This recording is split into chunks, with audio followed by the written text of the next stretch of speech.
Hello friends, welcome back to our channel Disha Classes Pune, class 10th mathematics. Teacher once again. Mathematics. Hello teacher.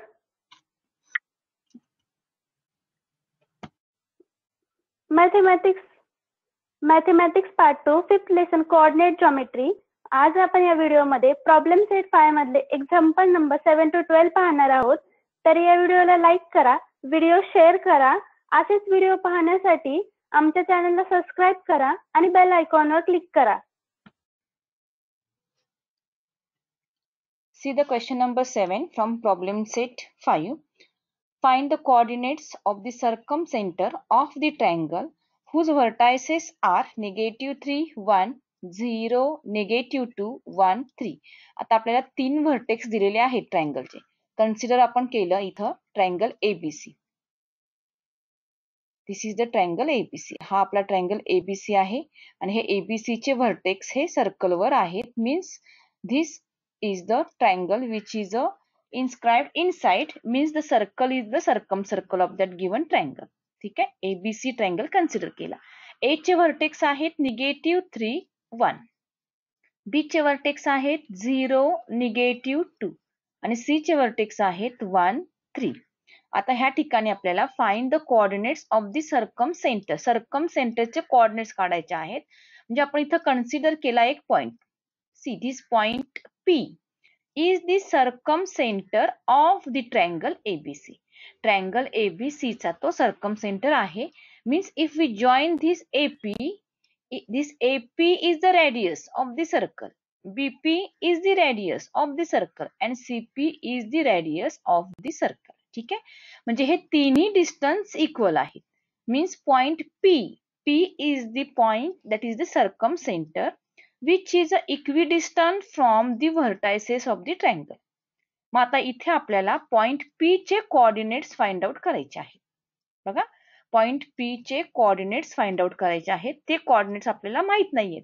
So here we consider the coordinates of point P as A and B.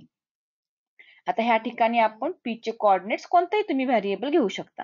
मी इथं A आणि B घेतलेले आहे. म्हणजे आता आपल्याला M काय आहे की आपल्याला P चे कोऑर्डिनेट्स फाइंड आउट करायचे आहेत. सांगू शकाल आपण कसं फाइंड आउट करणार?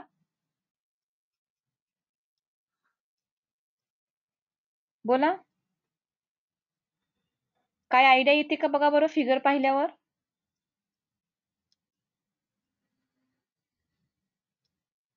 आता इथं मी सांगितलं कोणतं डिस्टन्स इक्वल दिसतंय फिगर मध्ये. बोला. Distance AP, distance BP and distance CP. Correct. Distance AP, distance BP, distance CP. ठीक आहे. आता आपण डिस्टन्स AP फाइंड आउट करू शकणार आहे का बघा बरं. डिस्टन्स AP, डिस्टन्स AP आपण फाइंड आउट करू शकणार आहोत का? करू शकणार आहे का? पण डिस्टन्स AP आपण फाइंड आउट केलं तर A आणि B च्या फॉर्म मध्ये येईल, कारण एक व्हर्टेक्स आपल्याला माहित नाहीये. बरोबर आहे. बीपीचं पण डिस्टन्स आपण A आणि B मध्ये फाइंड आउट करू शकतो आणि सीपीचं पण डिस्टन्स हे आपल्याला A आणि B च्या फॉर्म मध्ये मिळू शकतं. पण जर इथं आपण दोन डिस्टन्स इक्वल दाखवले तर ह्या ठिकाणी आपल्याला एक इक्वेशन तयार होते का आपण पाहू. बघा, आता आपण इथं पॉइंट P हा सर्कमसेंटर कन्सिडर केलेला आहे. Consider point P is a circumcenter. Is a circumcenter. ठीक आहे. सर्कमसेंटर आहे याचा अर्थ झाला therefore AP is equal to BP is equal to CP. ठीक आहे. आता A चे जे कोऑर्डिनेट्स आहेत प्रत्येकाचे कोऑर्डिनेट्स आपण इथं कन्सिडर करू. पुन्हा इथे x1 इज इक्वल टू, आता इथं आपण A चे कोऑर्डिनेट्स लिहितोय, व्हर्टेक्स A चे लिहितोय. x1 is equal to -3, y1 is equal to 1, x2 B vertex झाला. B चे coordinates x2 is equal to 0, y2 is equal to -2. C चे coordinates x3 is equal to 1, y3 is equal to 3. ठीक आहे. आणि आपल्याला P चे जे vertex आहेत ते आपण कन्सिडर केले. इथे x4 is equal to A and y4 is equal to B.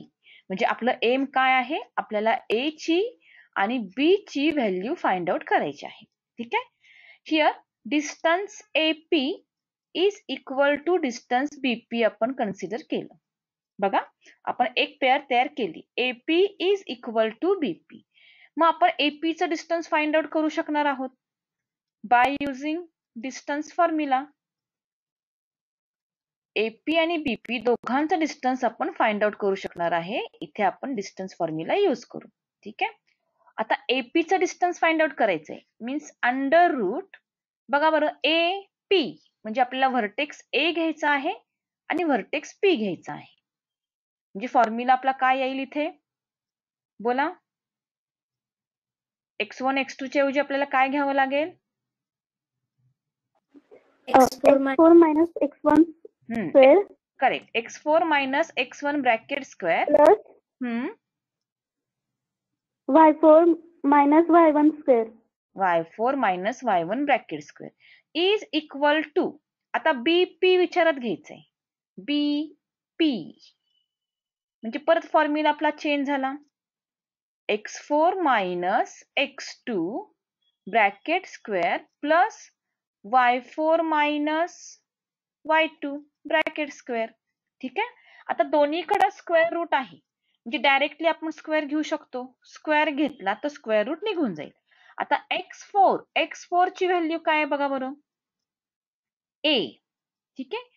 आणि x1 -3 आहे म्हणजे मायनस मायनस प्लस 3 झाला ब्रॅकेट स्क्वेअर प्लस y4 ची व्हॅल्यू काय आहे, y4 is a B minus y1 हा 1 आहे bracket square is equal to x4 ची value A minus x2 0 bracket square plus y4 आहे B आणि y2 आहे -2 मायनस मायनस प्लस 2 झाला. ठीक आहे. इथे घेतला आपण square by taking square on both side. Square घेतल्यामुळे स्क्वेअर रूट निघून गेलं आणि आता इथं आपल्याला इक्वेशन मिळालेलं आहे. आता A+3 चं आपण एक्सपान्शन करू शकणार आहोत. A+B bracket square is equal to A square plus 2AB plus B square च्या फॉर्म मध्ये आपण लिहू शकतो. म्हणजे या ठिकाणी पहिल्या टर्मचा स्क्वेअर A स्क्वेअर झाला. दोघांचा प्रोडक्ट 3A आहे त्याची twice plus 6A plus second टर्मचा स्क्वेअर म्हणजे 9 झालं. ठीक आहे. हे एक्सपान्शन आपण A+3 चं घेतलेलं आहे. पुढे B-1 चं एक्सपान्शन घ्यायचं. B square minus B into 1 B आणि त्याची ट्वाइस 2B प्लस 1 चा स्क्वेअर 1 इज इक्वल टू, आता A मायनस 0 ब्रॅकेट स्क्वेअर म्हणजे Aच राहिला म्हणजे इथे आला फक्त A स्क्वेअर प्लस, आता परत आपण B प्लस 2 ब्रॅकेट स्क्वेअरचं एक्सपान्शन करणार. B square plus 4B plus 4. ठीक आहे. आता इक्वेशनच्या दोन्ही बाजूला बघा, A स्क्वेअर आहे सेम साइन आहे कॅन्सल झाले, B स्क्वेअर आहे तेही कॅन्सल झाले. मग आता आपल्याला हा जो 4B आहे हा लेफ्ट साइडला घ्यायचा आहे म्हणजे इथे येईल 6A minus 2B minus 4B is equal to 4. बघा, म्हणजे जे कॉन्स्टंट नंबर आहेत ते आपण राईट साइडला घेणार आणि नंबर विथ व्हेरिएबल्स आहेत ते आपण लेफ्ट साइडला घेतले. ठीक आहे. आता कॉन्स्टंट नंबर कोण आहे, 9 आहे आणि 1 आहे. 9 प्लस 1 म्हणजे 10 झाले, ते आपण राईट साइडला घेतले म्हणजे -10 तयार झाला. ठीक आहे. आता इथे आपल्याला इक्वेशन सिम्प्लिफाय करावं लागेल. बघा बरं कोण लाईक टर्म्स आहेत का, 6A आता इथे आले -2 -4 आले का पहा, म्हणजे तिथे येणार -6B is equal to -6. Equation आपल्याला सिम्प्लिफाय करता येईल का, बोला. डिवाइड बाय 6 आपण करू शकतो म्हणजे इथे इक्वेशन आलं आपल्याला A minus B is equal to -1. Equation एक मिळालं का, बोला. Yes teacher. ठीक. Yes teacher. आता इथं बघा ए आणि बी म्हणजे कोणता फॉर्म आहे, इक्वेशनचा टाईप कोणता आला सांगू शकाल?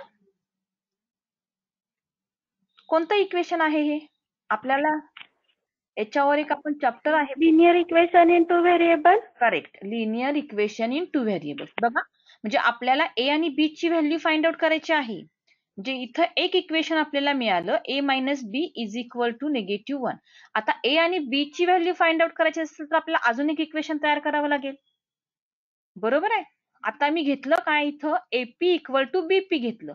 मी आता बीपी इक्वल टू सीपी पण घेऊ शकते का? BP yes teacher. घेऊ शकते. बरोबर आहे. म्हणजे आपल्याला बीपीचं डिस्टन्स काढायचं आहे आणि सीपीचं डिस्टन्स काढायचं आहे. म्हणजे परत इथं आपण डिस्टन्स फॉर्म्युला यूज करणार बाय युझिंग डिस्टन्स फॉर्म्युला. पण कोऑर्डिनेट्स बघा बरं आता काय काय आहेत, त्याच्यानुसार आपल्याला फॉर्म्युला तयार करावा लागेल. आता बी म्हणजे हा पॉइंट आपला अंडरलाईन केलेला. आणखीन आपल्याला बीपी घ्यायचा आहे.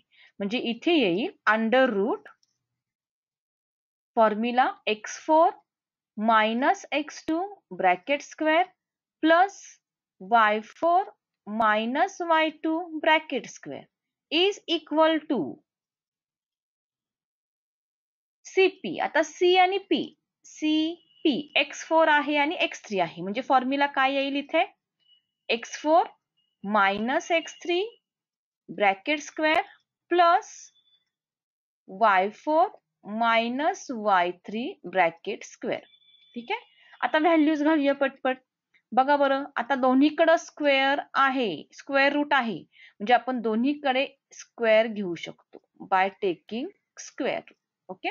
आता आपण स्क्वेअर घेतल्यावर स्क्वेअर रूट निघून जाणार. म्हणजे राहतं काय फक्त x4 minus x2 bracket square plus y4 minus y2 bracket square राहिला. आता व्हॅल्यूज घालूया.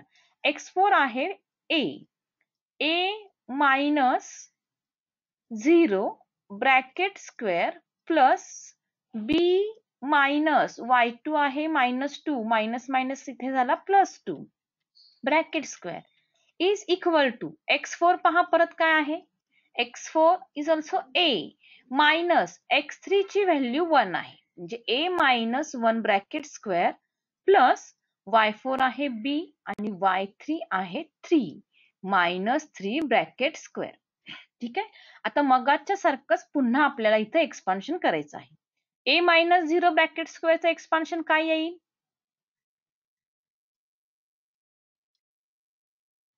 सांगू शकताय? आत्ताच आपण सॉल्व्ह केलेलं आहे. It is a square. ठीक आहे. Plus b plus 2 bracket square, b plus 2 bracket स्क्वेअरचं expansion b square plus 4b plus 4 is equal to a minus 1 चा ब्रॅकेट स्क्वेअरचं एक्सपान्शन पुन्हा करायचं आहे. पहिल्या टर्मचा स्क्वेअर मायनस दोघांचा प्रोडक्ट आला a त्याची ट्वाइस 2a प्लस 1 चा square 1 plus b minus 3 bracket square means b square minus 3b ची ट्वाइस 6b प्लस 3 चा स्क्वेअर 9. आता काय करता येईल सांगा पुढच्या स्टेपला? a स्क्वेअर कॅन्सल होतील b स्क्वेअर कॅन्सल झाले. इथे आले 4b मायनस 2a आहे तो आपण साइड चेंज केली प्लस 2a मायनस 6b आहे त्याची पण साइड चेंज केली तो झाला plus 6b is equal to 1 plus 9 10 minus 4. बघा बरं सगळ्या टर्म्स मी घेतलेत का उचलून खाली? आता याच्यामध्ये लाईक टर्म्स कोण आहेत?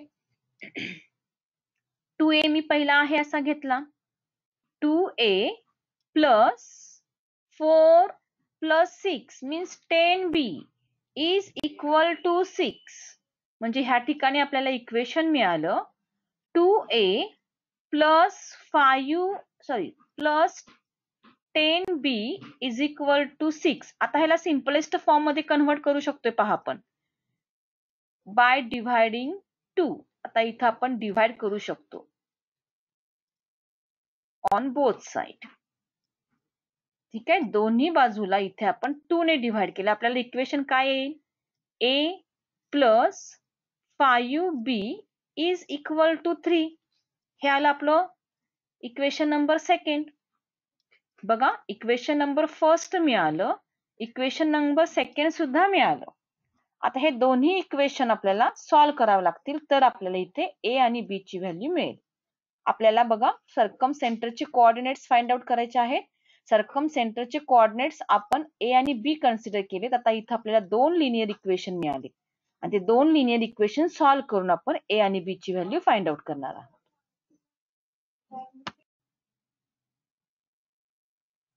पहा, दोन्ही इक्वेशन्स मी घेतलेले आहेत. फर्स्ट इक्वेशन आपल्याला मिळालेलं आहे a minus B is equal to -1 आणि सेकंड इक्वेशन आपल्याला मिळालेलं आहे ह्या ठिकाणी a plus 5b is equal to 3. तुम्ही आधीच्या स्लाइड वरनं पण पाहू शकता. पहा, मग अशीच आपण इक्वेशन सॉल्व्ह केल्यामुळे first equation a minus B is equal to -1 मिळालेलं आहे आणि second equation a plus 5b is equal to 3. आता आपल्याला हे दोन लिनियर इक्वेशन तयार झालेले आहेत आणि याच्यावरून आपल्याला a आणि b ची व्हॅल्यू फाइंड आउट करायची आहे. मग ह्या दोन्ही इक्वेशन मध्ये कोणती क्रिया केली तर आपल्याला a आणि b ची व्हॅल्यू मिळू शकते? पहा, a हा जर व्हेरिएबल कन्सिडर केला तर त्याचा कोएफिशियंट 1 म्हणजे सेम आहे, साइन पण सेम आहे, म्हणजे a हे व्हेरिएबल आपण ह्या ठिकाणी एलिमिनेट करू शकतो. आता ह्यासाठी ऍडिशन करावी लागेल का सबट्रॅक्शन करावं लागेल? सेम साइन आहेत, subtraction. Okay, Subtraction. that means we subtract equation 1 and 2. Subtract equation 1 and 2. ठीक है, means a minus b is equal to -1, a plus 5b is equal to 3. Subtraction करतोय आपण, इथं मायनस साइन घेतलं तर सेकंड टर्मचे sign सगळे चेंज होतात. बघा, a मायनस a कॅन्सल झाली, मायनस b मायनस 5b, इथे आता दोघांना सेम साइन आलं, म्हणजे -6b इज इक्वल टू -1 -3. किती येईल इथे? -1 -3 म्हणजे -4. ठीक आहे, आता b ची व्हॅल्यू फाइंड आउट करायची आहे. मीन्स -4 अपॉन -6 म्हणजे b ची व्हॅल्यू किती येईल इथे? बघा, बोला.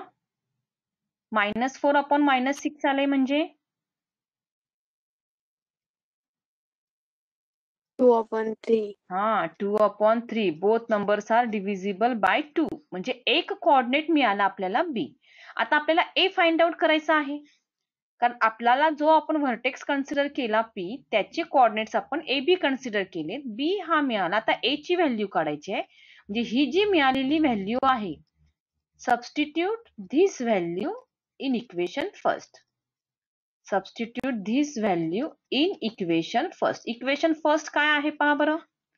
a minus b is equal to -1. a ची व्हॅल्यू फाइंड आउट करायची आहे, b ची व्हॅल्यू 2/3 इज इक्वल टू -1 आलेली. आता हे सिम्प्लिफाय करू. a is equal to -1 plus 2/3. Denominator equal नाही आहे, त्यामुळे आता इथे आपण क्रॉस मल्टिप्लिकेशन करतोय. -3, 2 1 जा 2 प्लस 2/3. सिम्प्लिफाय केलं, ह्या ठिकाणी a ची व्हॅल्यू आपल्याला किती मिळते पहा, -1/3. ठीक आहे, a मिळाला, b मिळाला, पण a आणि b हे कोण आहेत? बोला, a आणि b हे कोण आहे? Coordinates of circum centre. Yes, the coordinates of circum centre. Coordinates of circum centre is किती आलेत बघा. पहिला आपण x कोऑर्डिनेट घेतो, म्हणजे a मांडलेला आहे आपण तो, -1/3 आणि b हा आहे 2/3.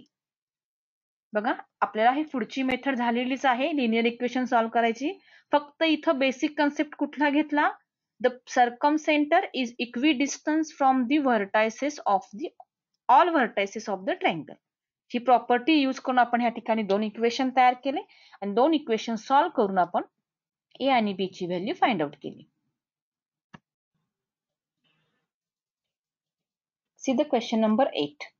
In the following examples, can the segment joining the given points form a triangle? If a triangle is a form, state the types of the triangle considering sides of the triangle. बघा question कसा आहे. 3 vertices दिलेले आहेत. आपल्या 3 vertices पासून triangle तयार होऊ शकतो का, हा पहिला क्वेश्चन आहे. इफ ट्रायंगल इज फॉर्म, जर ट्रायंगल तयार झाला तर आपल्याला त्याचा टाइप सांगायचा आहे. बघा ट्रायंगल कधी तयार होऊ शकतो, त्याची एक पॉसिबिलिटी आपण 9th स्टँडर्ड मध्ये पाहिली आहे. सांगू शकाल का? The sum of lengths of two sides is always greater than third side. 9th मध्ये झालेली आहे. कोणत्याही दोन बाजूंची ऍडिशन ही थर्ड साइड पेक्षा मोठी असते. ही जर प्रॉपर्टी तिथे लागू झाली तर आपण तो ट्रायंगल फॉर्म करू शकतो. ठीक आहे. म्हणजे आता इथे आपल्याला तिघांचे डिस्टन्स फाइंड आउट करावे लागतील आणि तिघांचे डिस्टन्स फाइंड आउट करून कन्सिडर करायचं आपल्याला ती कंडिशन लागू होते का, दोघांची ऍडिशन थर्ड पेक्षा मोठी येते का. तसं असेल तर त्याच्यापासून ट्रायंगल तयार होईल आणि ट्रायंगल जर तयार झाला तर तो टाइप कोणता असेल. आता ट्रायंगलचे टाइप आपल्याला माहित आहेत. स्केलिन ट्रायंगल, आयसोस्केलस ट्रायंगल आणि इक्विलॅटरल ट्रायंगल. मग तिथे साइड्स आपण कंपेअर करून त्याचा टाइप मेन्शन करू शकतो. म्हणजे पहिल्यांदा इथे आपल्याला डिस्टन्स फॉर्म्युला यूज करून प्रत्येक साइडचं डिस्टन्स फाइंड आउट करायचं आहे. ठीक आहे. म्हणजे ह्या ठिकाणी आपण प्रत्येकाचे व्हर्टेक्स कन्सिडर करू. कन्सिडर आपण L व्हर्टेक्स घेतला तर x1 ची व्हॅल्यू 6 आहे, y1 is equal to 4. Next vertex आहे M चे x2 is equal to -5, y2 is equal to -3. Next आला N vertex, x3 is equal to -6, y3 is equal to 8. आता आपल्याला एम काय आहे तर प्रत्येक सेगमेंट किंवा प्रत्येक जी काही हे साइड तयार होईल त्याचे डिस्टन्स फाइंड आउट करायचे. म्हणजे LM ची लेंथ फाइंड आउट करायची आहे, MN ची लेंथ फाइंड आउट करायची आहे आणि LN ची लेंथ फाइंड आउट करायची आहे. प्रत्येकाची लेंथ फाइंड आउट करायची आहे म्हणजे आपण इथे डिस्टन्स फॉर्म्युला यूज करणार. By using distance formula. आता पहिल्यांदा आपण ह्या ठिकाणी LM चं डिस्टन्स काढणार. Distance LM is equal to formula. आता बघा LM x1 आणि x2 कोऑर्डिनेट्स आहेत त्यामुळे फॉर्म्युला आपला आहे तसाच राहील. x2 minus x1 bracket square plus y2 minus y1 bracket square. Values घालूया इथे. x2 ची व्हॅल्यू आहे -5, -6 झालं ब्रॅकेट स्क्वेअर प्लस y2 आहे -3 -4 ब्रॅकेट स्क्वेअर. आता ह्या ठिकाणी -5 आणि -6 म्हणजे -11 झाला. ठीक आहे. -11 चा स्क्वेअर किती येणार 121. ठीक आहे. -3 -4 हे आला -7 चा स्क्वेअर 49. आता दोघांची जर आपण ऍडिशन केली 49. तर डिस्टन्स LM किती येईल सांगा बरं. दोघांची ऍडिशन केल्यावर 170. 170 रूट 170 हे डिस्टन्स आपल्याला LM मिळालं. ठीक आहे. म्हणजे एक साइड आपण काढली. आता आपण LM चं काढणार. सॉरी आपण आता MN चं काढू. सेकंड LM झाली, आता MN घेतोय. परत फॉर्म्युला आपण घेणार. पण M आणि N कोऑर्डिनेट x2 आणि x3 आहेत. म्हणजे फॉर्म्युला इथे येईल x3 minus x2 bracket square plus y3 minus y2 bracket square. आता व्हॅल्यूज घालून सिम्प्लिफाय करूया. बघा बरं. Distance MN is equal to x3 ची व्हॅल्यू किती आहे -6. ठीक आहे. x2 आहे -5, मायनस मायनस प्लस झाला म्हणजे -6 + 5 ब्रॅकेट स्क्वेअर प्लस y3 8 आहे, 8 आणि y2 आहे -3, मायनस मायनस प्लस झाला मीन्स 8 + 3 ब्रॅकेट स्क्वेअर. यालाही सिम्प्लिफाय करूया. आता -6 + 5 किती येईल? -1 प्लस 8 + 3 11. 11 चा स्क्वेअर. आता यालाही सिम्प्लिफाय करू. इथे आला 1 + 121 मीन्स डिस्टन्स इथे MN is equal to addition किती येईल बघा 122. आता ह्या ठिकाणी ह्याचे फॅक्टर्स जरी पाडले आपण तरी स्क्वेअर फॉर्म मध्ये फॅक्टर्स तयार होत नाहीयेत, म्हणून इथं आपण 122 आहे असं ठेवलं. मग अशी सुद्धा 170 आपण आहे असं ठेवलेलं आहे. याला आपण इक्वेशन फर्स्ट म्हणू 170 ची व्हॅल्यू, याला आपण इक्वेशन सेकंड म्हणू. आता कोणाची व्हॅल्यू फाइंड आउट करावी लागेल बघा बरं. आता कोण राहिलं या ठिकाणी ln. ठीक आहे. Distance ln is equal to L चे कोऑर्डिनेट्स आणि N चे कोऑर्डिनेट x3 आणि x1 आहे, म्हणजे फॉर्म्युला इथे येईल x3 - x1 bracket square plus y3 - y1 bracket square. आता व्हॅल्यूज बघा x3 सगळ्यांच्या व्हॅल्यूज घालून घेऊ आपण. x3 आहे -6 ब्रॅकेट स्क्वेअर प्लस y3 आहे 8 आणि y1 आहे 4 -4 ब्रॅकेट स्क्वेअर. -6 झाले 12 -12 bracket square plus 4 square. Simplify करू. -12 चा ब्रॅकेट स्क्वेअर किती येईल 144 प्लस 144. आणि 4 चा स्क्वेअर 16. आता याची ऍडिशन किती येते बघा बरं किती येईल 160. बरोबर आहे. 160 म्हणजे √160 युनिट्स ही आपली थर्ड साइड झाली. याला आपण इक्वेशन थर्ड कन्सिडर केलं. बघा आता इथं आपण by using the property of inequality of sides of triangle ही वापरू शकतो. तिघांची लेंथ सारखी नाहीये, पण ह्या ठिकाणी आपल्याला दोघांची ऍडिशन ही थर्ड पेक्षा ग्रेटर पाहिजे ही प्रॉपर्टी यूज करणार. ठीक आहे.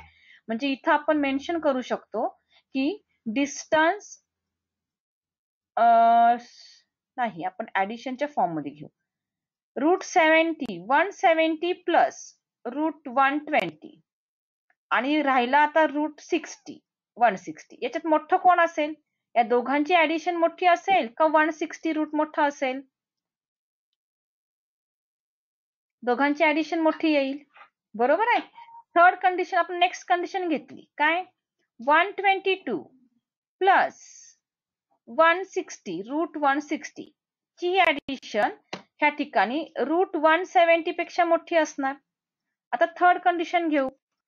√160 प्लस √170 ह्या दोघांची ऍडिशन ही ह्या ठिकाणी √122 पेक्षा मोठी असणार. ह्या कंडिशन्स लक्षात आल्या का बघा. कारण रूट आहेत व्हॅल्यू त्या आपण इनडायरेक्टली विचार केलेला आहे. म्हणजे ह्या ठिकाणी आपण हा ट्रायंगल फॉर्म करू शकतो का नाही बोला. ट्रायंगल याच्यापासून तयार होऊ शकतो का नाही. Yes, means we can apply here the property that is the inequality of the sides of a triangle. जे आपण 9th मध्ये पाहिलेल्या आहेत त्या. आता इथे या प्रॉपर्टी यूज झाल्या. म्हणजे ह्या ठिकाणी बघा distance LM is not equal to distance MN is not equal to distance LN. तिन्ही डिस्टन्स इक्वल नाहीयेत आणि ट्रायंगल पण तयार होतोय. मग ट्रायंगलचा प्रकार कोणता येईल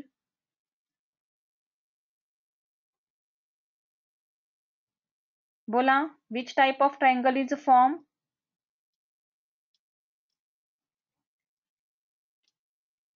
कोणता प्रकार असेल. The form triangle is scalene triangle. Scalene triangle तयार झालेला जो ट्रायंगल आहे तो या ठिकाणी स्केलिन ट्रायंगल तयार झालेला आहे.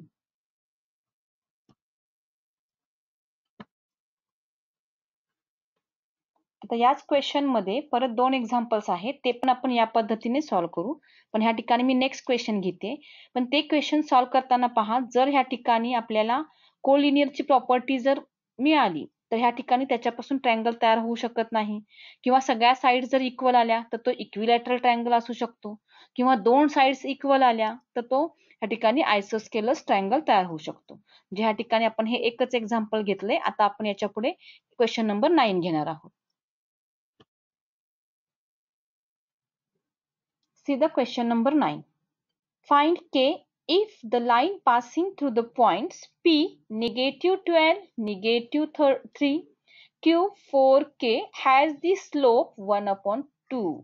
बघा क्वेश्चन रीड केला, आपल्याला दिसतं इथं की आपल्याला स्लोप दिलेला आहे. म्हणजे आपण इथे कोणता फॉर्म्युला यूज करू शकणार आहोत? बोला, कोणता फॉर्म्युला आपण यूज करणार?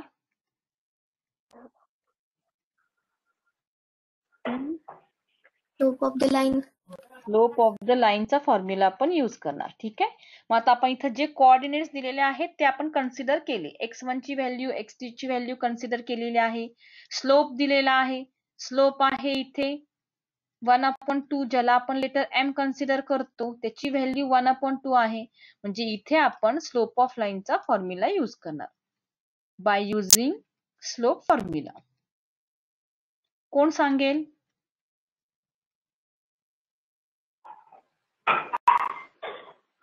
y2 minus y1 upon x2 minus x1. Okay. y2 minus y1, एकच मिनिट.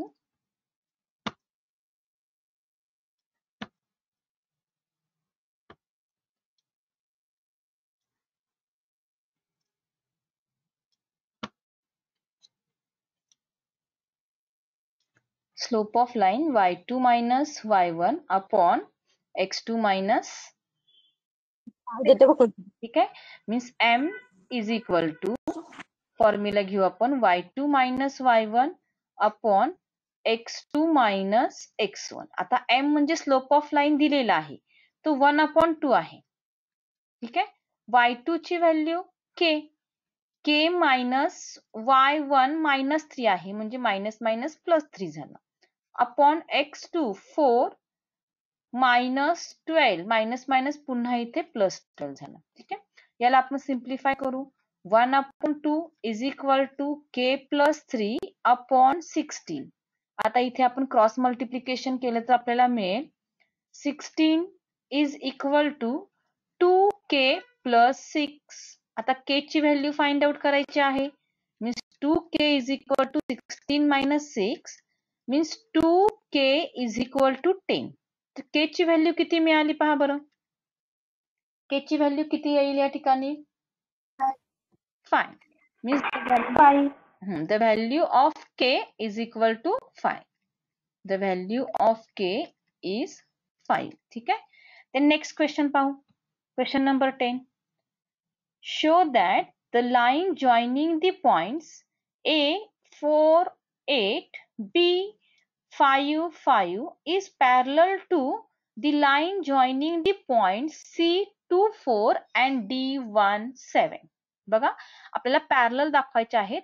म्हणजे AB पासून जी सेगमेंट तयार होती AB किंवा लाईन AB तयार होते आणि ह्या ठिकाणी लाईन CD तयार होते. ह्या दोन लाईन आपल्याला पॅरलल दाखवायच्या आहेत.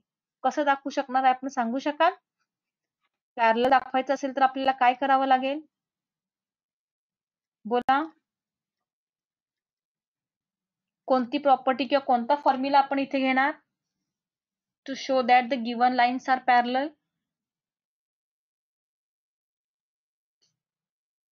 थेरी पार्ट सगळा झालेला आहे आपल्याला. When the slopes of both the lines are equal, then these lines are parallel. ठीक आहे. म्हणजे ह्या ठिकाणी आपल्याला स्लोप AB फाइंड आउट करावा लागेल, स्लोप CD सुद्धा फाइंड आउट करावा लागेल. आता इथे आपण प्रत्येकाचे जे कोऑर्डिनेट्स आहेत ते कन्सिडर करू. आता A हा फर्स्ट पॉइंट आहे. x1 ची व्हॅल्यू ह्या ठिकाणी आपण 4 कन्सिडर केली, y1 आपण 8 घेतो. B कोऑर्डिनेट आहे, B चे व्हर्टेक्स आपण x2 is equal to 5 and y2 is equal to 5 घेतलं. C चे कोऑर्डिनेट्स आपण x3 is equal to 2, y3 is equal to 4. Then D x4 is equal to 1, y4 is equal to 7.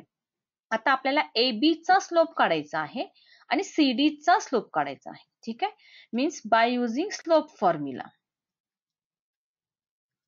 Bye using slope formula.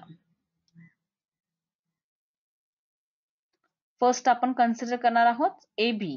Okay, slope of AB is equal to y2 minus y1 upon x2 minus x1. y2 ची value पहा 5 minus 8 upon x2 5 minus 4. म्हणजे ह्या ठिकाणी -3 upon 1 means slope of line हा आपल्याला -3 आला. Slope of line AB is equal to -3. म्हणजे आपण AB चा स्लोप काढला. आता पॅरलल आहेत का नाही हे प्रूफ करण्यासाठी पुन्हा आपल्याला स्लोप CD काढावा लागेल. Then we find here slope CD. Slope of line CD. Formula काय होईल बघा बरं. x3 आणि x3 आणि x4 आहेत. जिथे फॉर्म्युला येईल y4 minus y3 upon x4 minus x3. x4 y4 values बघा 7 मायनस 4 अपॉन ह्या ठिकाणी 7 मायनस 4 x4 ची व्हॅल्यू 1, x3 ची व्हॅल्यू 2, 1 मायनस 2. म्हणजेच इथे 3 अपॉन -1 आला. म्हणजे स्लोप ऑफ लाईन CD किती आला. Slope of line CD denominator मध्ये आपण निगेटिव्ह साइन ठेवत नाही, तो -3 आला. पहा बरं दोघांचे स्लोप इक्वल आले का. 3 आणि 3 आहेत इक्वल.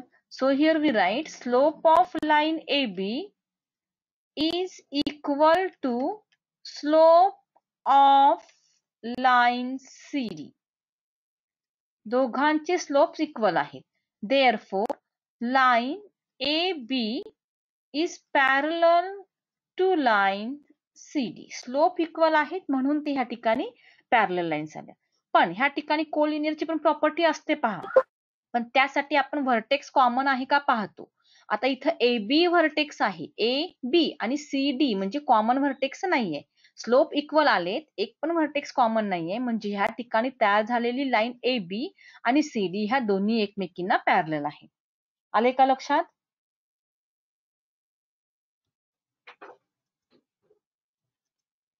या ठिकाणी आपण क्वेश्चन नंबर 12 घेतो.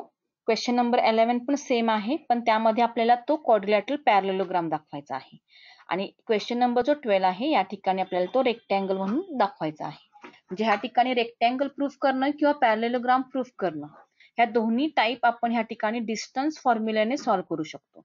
फक्त फरक एवढा आहे की पॅरलेलोग्राम प्रूफ करताना आपण चारही साइड्स फाइंड आउट करणार आणि अपोजिट साइड्स इक्वल आल्या की तो पॅरलेलोग्राम असेल. पण ह्या ठिकाणी आपल्याला रेक्टँगल प्रूफ करायचा आहे. म्हणजे अजून काय करावं लागेल.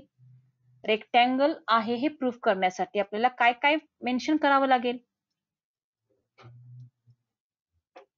बोला. Sides and diagonals. Yes, sides and diagonals. If opposite sides are equal तर तो पॅरलेलोग्राम सुद्धा असू शकणार आहे. पण आपल्याला क्वेश्चन नंबर 12 मध्ये तो रेक्टँगल प्रूफ करायचा आहे. म्हणजे ह्या ठिकाणी अपोजिट साइड्स इक्वल दाखवून डायगोनल्स इक्वल येतात का पाहायचं आहे. जर डायगोनल्स इक्वल आल्या तर डायगोनल्स इक्वल असणे आणि अपोजिट साइड्स देखील इक्वल असणे ही प्रॉपर्टी रेक्टँगलची आहे. ठीक आहे. आता इथं चारही व्हर्टेक्स आपल्याला दिलेले आहेत. या चारही व्हर्टेक्स नुसार आपण प्रत्येकाचे डिस्टन्स फाइंड आउट करणार आहोत. सी इथं आपण हा जर क्वाड्रिलॅटरल कन्सिडर केला, याला आपण नाव PQRS आहे. ठीक आहे. इथे व्हर्टेक्स आपण P कन्सिडर केला, Q कन्सिडर करतोय, R आणि S. आता हा जर रेक्टँगल आहे हे प्रूव्ह करायचा असेल तर आपल्याला चारही साइड्सच्या लेंथ आणि डायगोनल्सच्या लेंथ फाइंड आउट कराव्या लागतील. मग त्यासाठी पहिला आपण कोऑर्डिनेट्स कन्सिडर करू. कन्सिडर P हा व्हर्टेक्स आहे. P चे कोऑर्डिनेट्स आपण x1 is equal to 2, y1 is equal to 1 consider केला. Q x2 is equal to -1, y2 is equal to 3. R चे coordinates x3 -5 and y3 -3 consider केला. आता last राहतो तो point S. x4 is equal to -2 and y4 is equal to -5. बघा, आता प्रत्येकाच्या या ठिकाणी आपल्याला डिस्टन्स फाइंड आउट करायचा आहे, means by using distance formula. Distance formula use करून ह्या ठिकाणी आपल्याला प्रत्येकाचे डिस्टन्स फाइंड आउट करायचं आहे.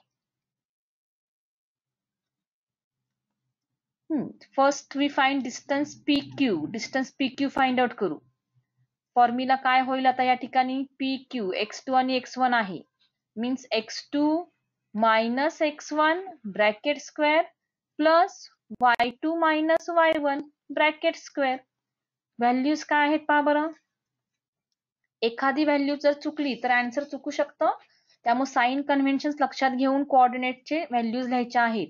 x2 आहे -1 minus 2 bracket square plus y2 आहे या ठिकाणी 3 -1 ब्रॅकेट स्क्वेअर. सिम्प्लिफाय करू. -3 bracket square plus 2 bracket square, म्हणजे या ठिकाणी रूट मध्ये -3 चा स्क्वेअर 9 प्लस रूट 2 चा स्क्वेअर, 2 चा स्क्वेअर या ठिकाणी 4 येईल. म्हणजे व्हॅल्यू किती आली? PQ ची लेंथ किती आली? बोला.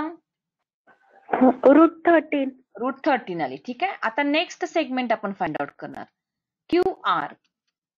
आता QR चं डिस्टन्स फाइंड आउट करायचं आहे. फॉर्म्युला आता इथे QR x3 होईल पहा, म्हणजे x3 minus x2 bracket square plus y3 minus y2 bracket square. ठीक आहे. आता x3 ची व्हॅल्यू किती आहे? x3 -5, x2 आहे -1, मायनस मायनस प्लस 1 झाला ब्रॅकेट स्क्वेअर प्लस y3 आहे -3 आणि y2 3 आहे, म्हणजे तो पण झाला इथे -3. याला सिम्प्लिफाय करू. Distance QR is equal to under root -4 bracket square plus -6 bracket square. -4 bracket square म्हणजे 16 प्लस 36 ऍडिशन किती येते पहा बरं. Distance QR it is 52 units. ठीक आहे. आता ह्या ठिकाणी आपण 1 बाय 1 डिस्टन्स फाइंड आउट करतोय. नेक्स्ट सेगमेंट घेऊ आपण इथे QRS. बघा, PQ झाला, QR झाला, आता आपण RS चं डिस्टन्स फाइंड आउट करतोय. RS कोऑर्डिनेट्स बघा, RS y4 x4 आहे, म्हणजे इथे आला x4 minus x3 bracket square plus y4 minus y3 bracket square. Values x4 ची व्हॅल्यू किती आहे? -2 मायनस -5 आहे, म्हणजे मायनस मायनस प्लस झाला, +5 ब्रॅकेट स्क्वेअर प्लस y4 आहे -5 आणि y3 निगेटिव्ह होते, म्हणजे पुन्हा इथे तो +3 झाला. इथे येईल 3 bracket square plus -2 bracket square. याला सिम्प्लिफाय करू. 9 प्लस 4, म्हणजे ह्या ठिकाणी डिस्टन्स RS आला आपल्याला 13 युनिट्स. ठीक आहे. आता कोणाचं डिस्टन्स काढायचंय सांगा बरं. बोला. Yes. PS. ठीक आहे. PS चं डिस्टन्स फाइंड आउट करूया. एक साइड राहिली आपल्याला x4 minus x1 bracket square plus y4 minus y1 bracket square. x4 ची व्हॅल्यू -2, x1 ची व्हॅल्यू 2 मीन्स -2 झाला, प्लस y4 ची व्हॅल्यू -5 आणि y1 आहे 1 मीन्स -1. याची व्हॅल्यू काढू. -2 म्हणजे -4 bracket square plus -6 bracket square means ह्या ठिकाणी 16 प्लस 36 ऍडिशन किती येणार? इथे 52 युनिट्स आली पहा. आली का? आता 4 साइड्स काढल्या आपल्याला, पण रेक्टँगल प्रूफ करायचा आहे. रेक्टँगल प्रूफ करण्यासाठी अजून काय करावं लागेल? आपल्याला PR हा एक डायगोनल आहे आणि QS हा एक सेकंड डायगोनल आहे. म्हणजे PR ची पण डिस्टन्स फाइंड आउट करावी लागेल आणि QS ची पण डिस्टन्स फाइंड आउट करावी लागेल. ठीक आहे. इथं आता आपण डिस्टन्स QS आणि PR फाइंड आउट करू. डिस्टन्स PS बघा बरं, डायगोनल कोणता तयार झाला? कोणता डायगोनल तयार होतोय? PQRS. बोला. Distance PR is equal to, बघा हा आपला x1 कन्सिडर केलेला आहे, x2 कन्सिडर केलेला आहे, x3 आहे आणि x4 आहे. आता PR घ्यायचंय म्हणजे फॉर्म्युला काय होईल? x3 minus x1 bracket square plus y3 minus y1 bracket square. Values घालून सॉल्व्ह करूया. x3 आहे -5 -2 bracket square plus -3 -1 bracket square. याला आपण सिम्प्लिफाय करू. -5 -2 झाला हा -7 bracket square plus -4 bracket square.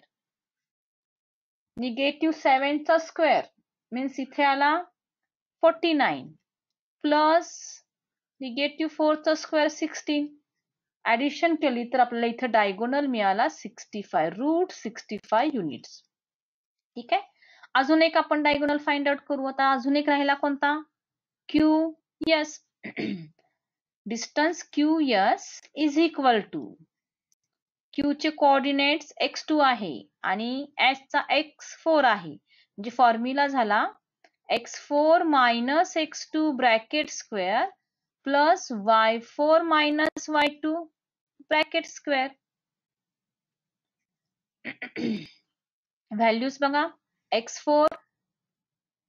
x4 ची व्हॅल्यू -2 आणि x2 आहे -1. -1 म्हणजे तो झाला +1 ब्रॅकेट स्क्वेअर प्लस y4 आहे -5 आणि y2 आहे 3 म्हणजे -3 ब्रॅकेट स्क्वेअर. याला सिम्प्लिफाय करू आता आपण. -21 म्हणजे -1 स्क्वेअर प्लस -8 स्क्वेअर. 1 प्लस 64 म्हणजे ह्या ठिकाणी आलं √65 युनिट्स. पहा आता सगळ्यांचं डिस्टन्स आपण लिहून घेऊ. डिस्टन्स PQ पहिला आपण फाइंड आउट केलंय. Distance PQ is equal to √13 आलं. ठीक आहे. Distance QR is equal to आपण फाइंड आउट केलं, ते डिस्टन्स आपल्याला √52 मिळालं होतं. नेक्स्ट साइड होती डिस्टन्स RS, ते डिस्टन्स आपल्याला √13 मिळालं. ठीक आहे. आणि लास्ट आपण साइड फाइंड आउट केली डिस्टन्स PS, ते या ठिकाणी आपल्याला √52 मिळालं. ठीक आहे. आता सगळे साइड्स मेन्शन केले म्हणजे PQ चं डिस्टन्स RS शी इक्वल आहे, PR चं डिस्टन्स PS शी डिस्टन्स इक्वल आहे. ठीक आहे. आणखीन इथे distance PR is equal to √65 and distance QS is equal to √65. जे डायगोनल्स तयार आहेत ते सुद्धा इक्वल आले. म्हणजे इथं आपण फायनली लिहू शकतो distance PQ is equal to distance RS. Next, distance QR is equal to distance PS. Distance PR is equal to distance QS. 3 pair झाल्या, 2 अपोजिट साइडच्या आणि एक आली डायगोनलची. ठीक आहे. इथं आपण घेऊ in quadrilateral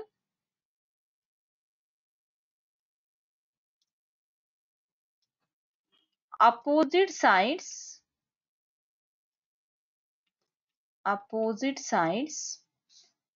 are equal and अजून काय झालं आपण फाइंड आउट केलं diagonals are also equal, therefore quadrilateral PQRS is a rectangle. बघा ह्या ठिकाणी जर आपल्याला स्क्वेअर प्रूफ करायचं असेल तर आपण ह्या ठिकाणी सगळ्या साइड्स आणि डायगोनल्स काढणार, पण त्या ठिकाणी स्क्वेअरची प्रॉपर्टी लागू होईल.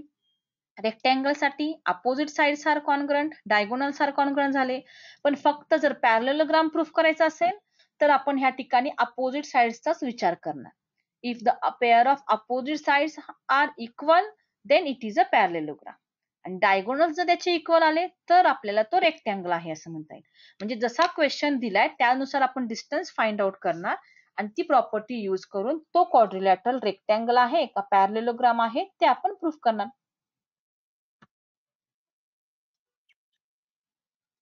Thank you friends for watching this video. कृपया चॅनलला सबस्क्राईब करा, या व्हिडिओला लाईक करा, व्हिडिओला शेअर करा आणि असेच नवीन व्हिडिओ पाहण्यासाठी बेल आयकॉनवर क्लिक करा. Thank you once again. आपण नेक्स्ट व्हिडिओमध्ये नेक्स्ट एक्झाम्पल सॉल्व्ह करणार आहोत, त्यामुळे अवश्य आमचा नेक्स्ट व्हिडिओ पहा. Thank you.